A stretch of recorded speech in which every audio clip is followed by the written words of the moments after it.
नमस्कार दोस्तों, आप सबों का स्वागत है। विज्ञान के कुछ महत्वपूर्ण ऑब्जेक्टिव जो कि सभी प्रतियोगिता परीक्षाओं के लिए महत्वपूर्ण है। आप इस वीडियो को अंत तक जरूर देखें, क्योंकि जो भी परीक्षा में आप बैठिएगा वहां इससे जरूर कुछ ना कुछ प्रश्न मिलेगा, क्योंकि वैसा ही सभी प्रश्न है। चाहे आप बिहार पॉलिटेक्निक, पैरा मेडिकल, जो भी एग्जाम में बैठेंगे दोस्तों, वहां आपको विज्ञान का प्रश्न मिलेगा और यह सही प्रश्न चुना हुआ है जो कि आपको परीक्षा में पूछा जाएगा। तो चलते हैं प्रश्न की ओर। प्रश्न पहला नंबर है कि नाभिकीय विखंडन में क्या प्रयोग किया जाता है। प्रश्न है नाभिकीय विखंडन में क्या प्रयोग किया जाता है। तो इस प्रश्न का उत्तर क्या होगा आप भी सोच सकते हैं। तो न्यूट्रॉन क्या किया जाता है, ऑप्शन नंबर ए बिल्कुल सही है। नाभिकीय विखंडन में क्या प्रयोग किया जाता है, न्यूट्रॉन का प्रयोग किया जाता है। ऑप्शन नंबर ए बिल्कुल सही है। अगले प्रश्न की ओर। प्रश्न है द्रव अवस्था में पाया जाने वाला धातु कौन है। द्रव अवस्था में पाया जाने वाला धातु कौन है। तो इस प्रश्न का उत्तर आपके सामने 4 ऑप्शन में है, सोच सकते हैं तो सोचिए या कमेंट में इसका उत्तर जरूर दें। तो इस प्रश्न का उत्तर हो जाएगा आपका ऑप्शन नंबर डी, बिल्कुल सही सोचे थे आप, पारा। और एक याद रखिए, द्रव अवस्था में ब्रोमीन भी पाया जाता है लेकिन वह ओ धातु है। ब्रोमीन द्रव अवस्था में पाया जाता है लेकिन वह ओ धातु है। ठीक, तो चलते हैं अगले प्रश्न की ओर। प्रश्न है आपका तीसरा नंबर, अदिश राशि कौन नहीं है। अदिश राशि कौन नहीं है। तो इस प्रश्न का उत्तर हो जाएगा आपका ऑप्शन नंबर डी, बिल्कुल सही है, संवेग। संवेग जो है कि अदिश राशि नहीं है। चलते हैं अगले प्रश्न की ओर। प्रश्न है आपका 4 नंबर, इनमें से कौन सदिश राशि नहीं है। इनमें से कौन सदिश राशि नहीं है। तो इस प्रश्न का उत्तर हो जाएगा आपका ऊर्जा। ऊर्जा जो है सदिश राशि नहीं है और बाकी ये तीनों जो है कि यह आ जाएगा आपका अदिश राशि में। तो चलते हैं अगले प्रश्न की ओर। प्रश्न है सूक्ष्म बर्फ क्या है। सूक्ष्म बर्फ क्या है। तो इस प्रश्न का उत्तर क्या होगा जल्दी से सोचें। तो इस प्रश्न का उत्तर हो जाएगा आपका ऑप्शन नंबर बी, बिल्कुल सही सोचे थे, ठोस कार्बन डाइऑक्साइड। सूक्ष्म बर्फ किसको कहा जाता है, ठोस कार्बन डाइऑक्साइड को। अगला प्रश्न देखिए। प्रश्न है इलेक्ट्रॉन की खोज किसने की थी। इलेक्ट्रॉन की खोज किसने की थी। बहुत अच्छा, ऑप्शन नंबर ए बिल्कुल सोचे थे, जे थॉमसन ने। इलेक्ट्रॉन की खोज किसने की थी, जे थॉमसन ने किया था। अगले प्रश्न की ओर। प्रश्न है प्रोटीन की खोज किसने की थी। प्रोटॉन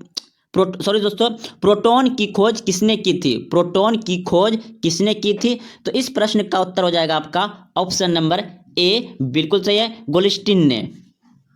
अगला प्रश्न है न्यूट्रॉन की खोज किसके द्वारा की गई थी। न्यूट्रॉन की खोज किसके द्वारा की गई थी।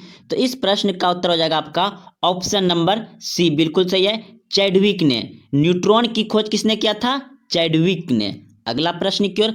प्रश्न है परमाणु के नाभिक की खोज किसने की थी। परमाणु के नाभिक की खोज किसने की थी। तो इस प्रश्न का उत्तर हो जाएगा आपका रदरफोर्ड ने। ऑप्शन नंबर ए बिल्कुल सही है, परमाणु की नाभिक की खोज किसने किया था, रदरफोर्ड ने। अगला प्रश्न देखिए, परमाणु के नाभिक में उपस्थित होता है। परमाणु के नाभिक में उपस्थित होता है, क्या होता है। तो इस प्रश्न का उत्तर हो जाएगा आपका प्रोटॉन और न्यूट्रॉन। ऑप्शन सी, परमाणु के नाभिक में होता है प्रोटॉन तथा न्यूट्रॉन। अगले प्रश्न की ओर। प्रश्न है मार्स गैस कहलाता है। मार्स गैस कहलाता है। तो मार्स गैस कहलाता है मीथेन, CH4।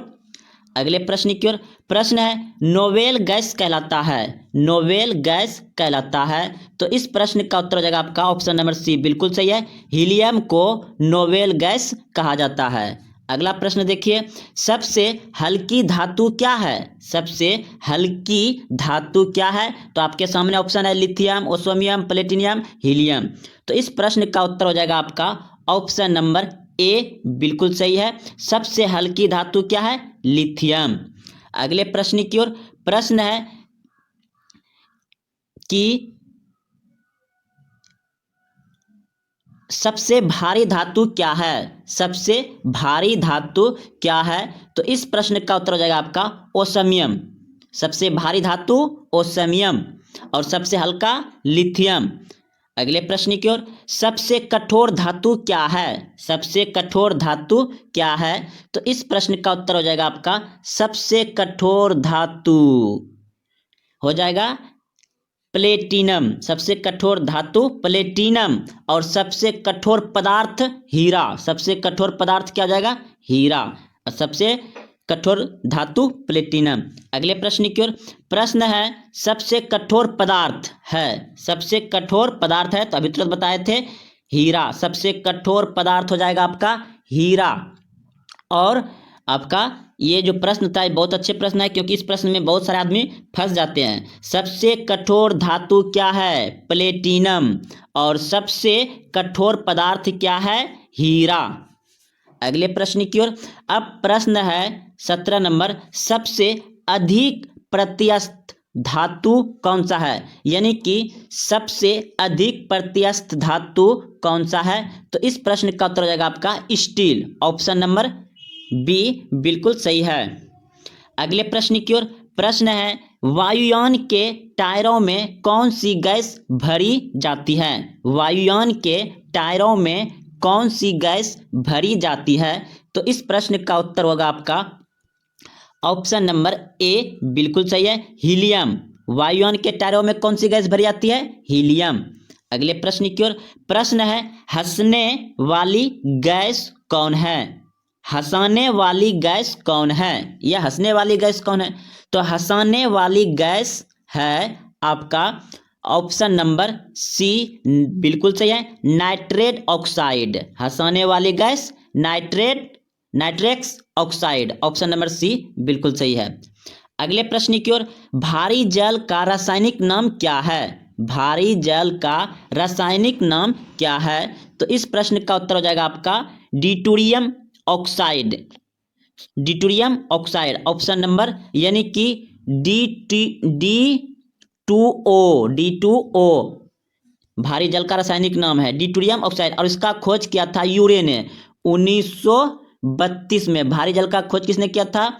यूरे ने 1932 में। और रासायनिक नाम होता है D2O, डिटूरियम ऑक्साइड। अगले प्रश्न की ओर, प्रश्न है कृत्रिम वर्षा के लिए किसका प्रयोग किया जाता है? कृत्रिम वर्षा के लिए किसका प्रयोग किया जाता है? तो इस प्रश्न का उत्तर हो जाएगा आपका ऑप्शन नंबर ए बिल्कुल सही है, सिल्वर आयोडाइड का। सिल्वर आयोडाइड का। अगले प्रश्न की ओर, प्रश्न है 18 कैरेट सोने में शुद्ध सोने की प्रतिशत मात्रा कितनी होती है? 18 कैरेट सोने में शुद्ध सोने की प्रतिशत मात्रा कितनी होती है? तो इस प्रश्न का उत्तर हो जाएगा आपका ऑप्शन नंबर सी बिल्कुल सही है, 75%।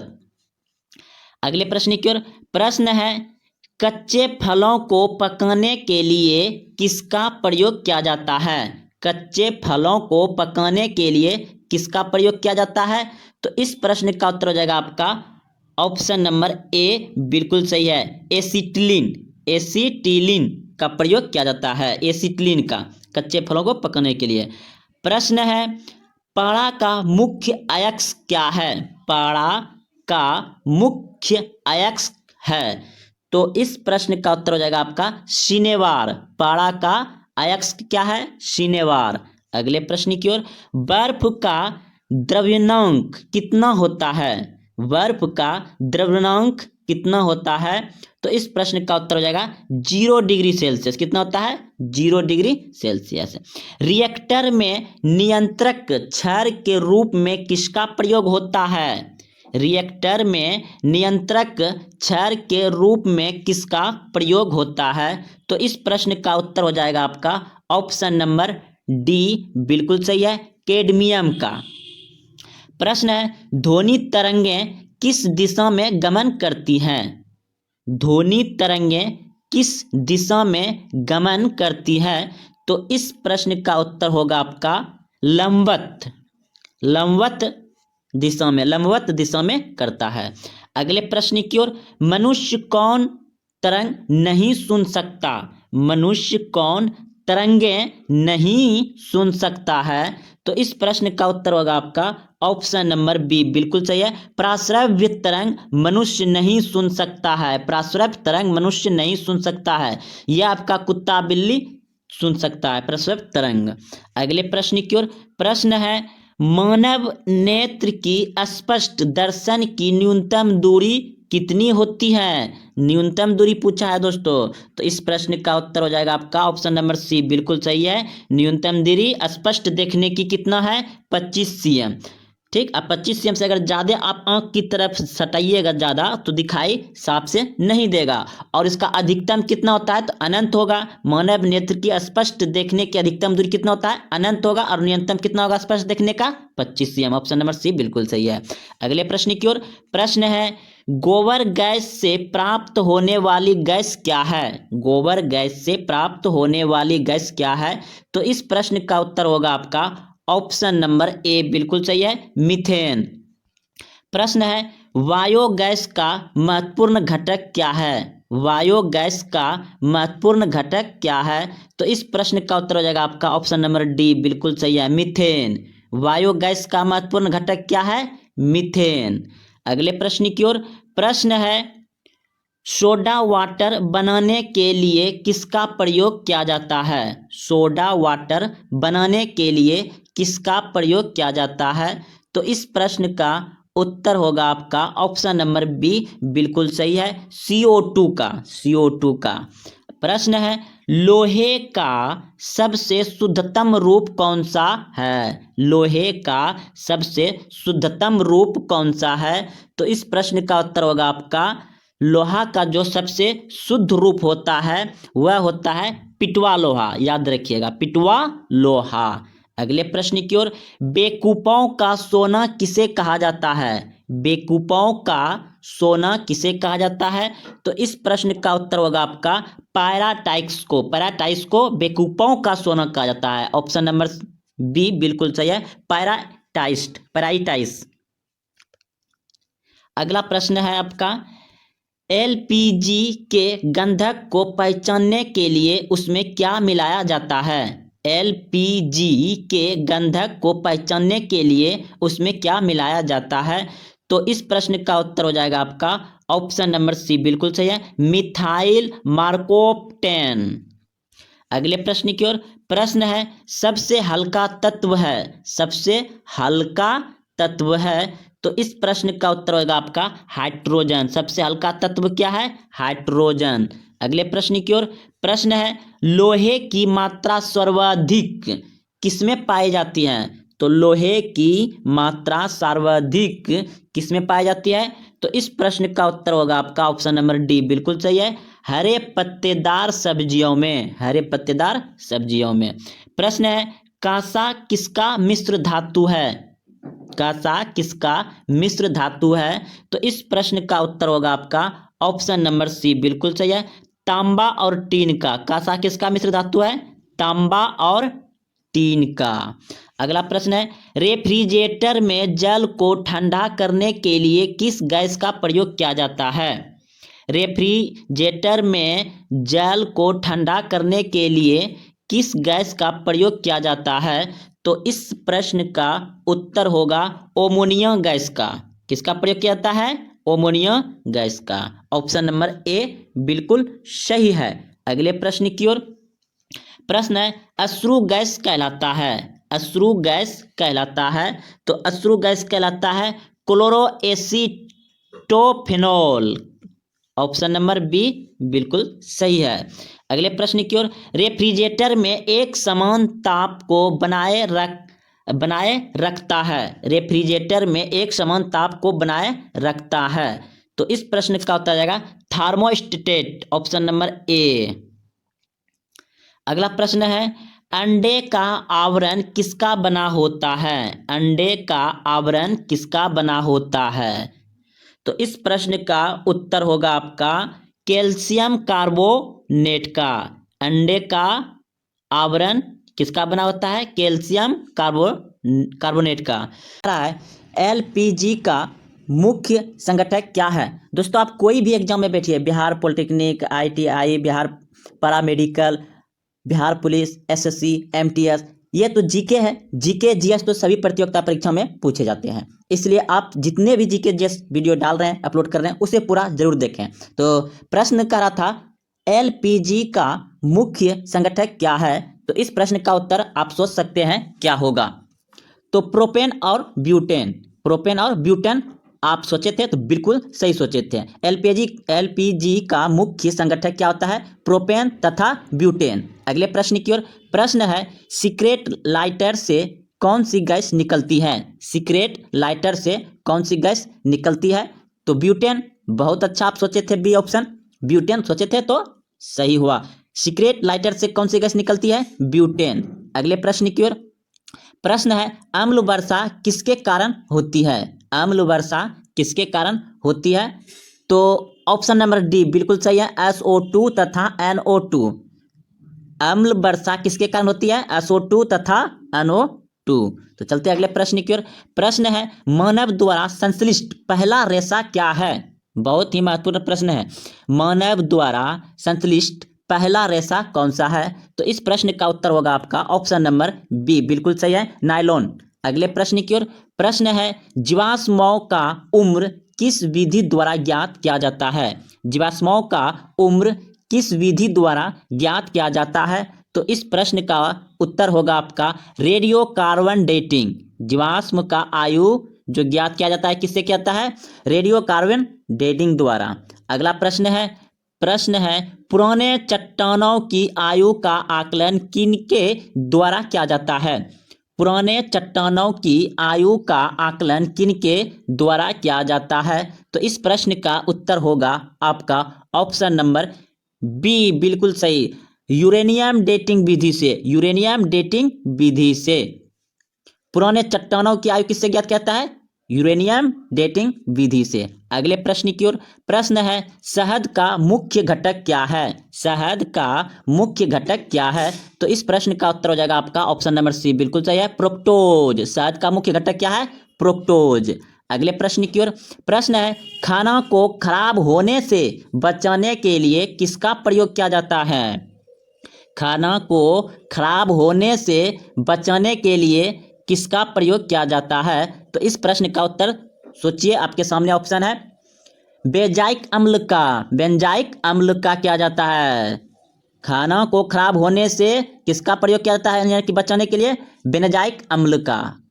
अगला प्रश्न है जल में विलीय विटामिन कौन है, जल में विलीय विटामिन कौन है, तो इस प्रश्न का उत्तर हो जाएगा आपका ऑप्शन नंबर ए बिल्कुल सही है, बी तथा सी। जल में कौन से विटामिन घोला जाता है, तो बी तथा सी। चलते अगले प्रश्न की ओर, प्रश्न है कौन सा विटामिन वसा में घुलनशील है, कौन सा विटामिन वसा में घुलनशील है, तो इस प्रश्न का उत्तर होगा आपका ऑप्शन नंबर डी बिल्कुल सही है, तीनों vitamin A, vitamin E, vitamin के, यह जो तीनों विटामिन है वसा में घुलनशील है, लेकिन विटामिन बी और सी सिर्फ जल में ही घुलनशील होता है, वसा में नहीं। प्रश्न है वर्षा की बूंदें गोलाकार क्यों होती है, बहुत ही आसान प्रश्न, वर्षा की बूंदें गोलाकार क्यों होती है, तो इस प्रश्न का उत्तर होगा आपका ऑप्शन नंबर सी बिल्कुल सही है, पृष्ठ तनाव के कारण। बहुत अच्छा आप सोचे थे। अगले प्रश्न की ओर, प्रश्न है मनुष्य में बुढ़ापा किस ग्रंथि के लुप्त हो जाने के कारण आ जाता है, मनुष्य में बुढ़ापा किस ग्रंथि के लुप्त हो जाने के कारण आ जाता है, तो इस प्रश्न का उत्तर जो होगा ऑप्शन नंबर डी बिल्कुल सही है, थॉमस ग्रंथि। ऑप्शन नंबर डी सही है। अगले प्रश्न की ओर, प्रश्न है प्राकृतिक में सबसे अधिक मात्रा में पाए जाने वाला यौगिक कौन है, प्राकृतिक में सबसे अधिक मात्रा में पाए जाने वाला यौगिक कौन है, तो इस प्रश्न का उत्तर जो होगा आपका ऑप्शन नंबर सी बिल्कुल सही है, सेल्यूलोज। अगला प्रश्न है प्रोटीन किसका बना होता है, प्रोटीन किसका बना होता है, तो इस प्रश्न का उत्तर हो जाएगा एनिमो अम्ल का, एनिमो अम्ल का।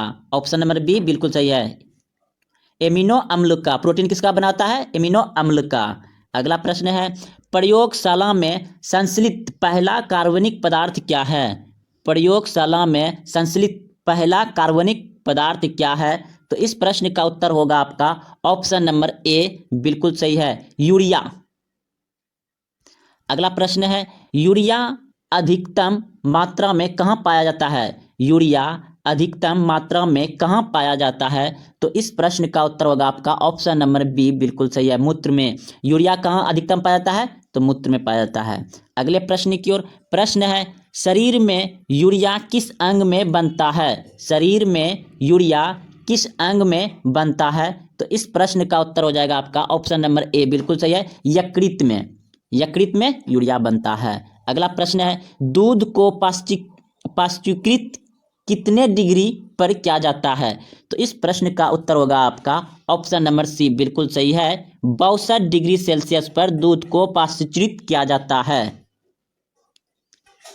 अगला प्रश्न है, प्रोटीन को पचाने वाला एंजाइम पाया जाता है। प्रोटीन को पचाने वाला एंजाइम पाया जाता है। तो इस प्रश्न का उत्तर जो होगा आपका ऑप्शन नंबर डी बिल्कुल सही है। तो प्रोटीन को कौन पचाता है? पेप्सिन। अगले प्रश्न की ओर। अंडे के किस भाग में प्रोटीन पाया जाता है? अंडे के किस भाग में प्रोटीन पाया जाता है? तो इस प्रश्न का उत्तर होगा आपका ऑप्शन नंबर ए बिल्कुल सही है, सफेद वाला भाग में। अगला प्रश्न है, अंडाणु का निषेचन किसमें होता है? अंडाणु का निषेचन किसमें होता है? तो इस प्रश्न का उत्तर होगा आपका ऑप्शन नंबर सी बिल्कुल सही है, गर्भाशय में। अंडाणु का निषेचन किसमें होता है? गर्भाशय नालिका में। प्रश्न है, डिहाइड्रेशन में प्रायः किस पदार्थ की कमी हो जाती है? तो सोडियम क्लोराइड का हो जाता है। अगला प्रश्न है, धोनी की चाल किस पर निर्भर करती है? धोनी की चाल किस पर निर्भर करती है? तो इस प्रश्न का उत्तर हो जाएगा ऑप्शन नंबर सी बिल्कुल सही है, प्रत्यस्थता तथा घनत्व दोनों पर। प्रश्न है, धोनी की चाल किस पर निर्भर करती है? तो इस प्रश्न का उत्तर हो जाएगा आपका ऑप्शन नंबर सी बिल्कुल सही है। अगला प्रश्न है, दिया सलाई में किसका प्रयोग किया जाता है? दिया सलाई में किसका प्रयोग किया जाता है?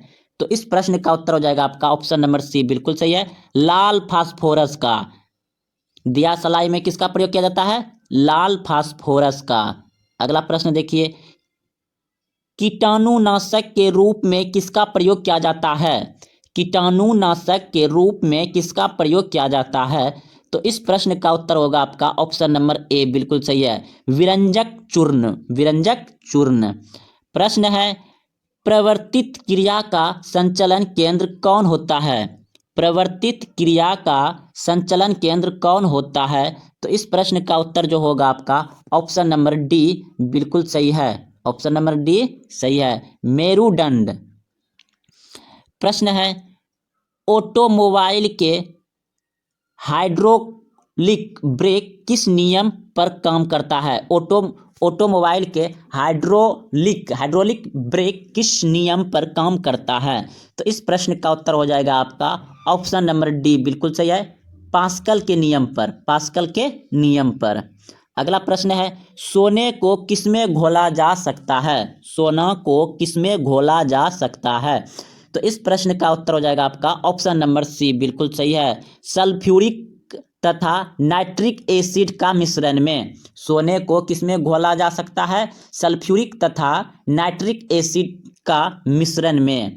अगला प्रश्न है, कोकेन कहाँ से प्राप्त होता है? कोकेन कहाँ से प्राप्त होता है? तो इस प्रश्न का उत्तर हो जाएगा आपका ऑप्शन नंबर बी बिल्कुल सही है, सिनकोना की छाल से। सिनकोना की छाल से।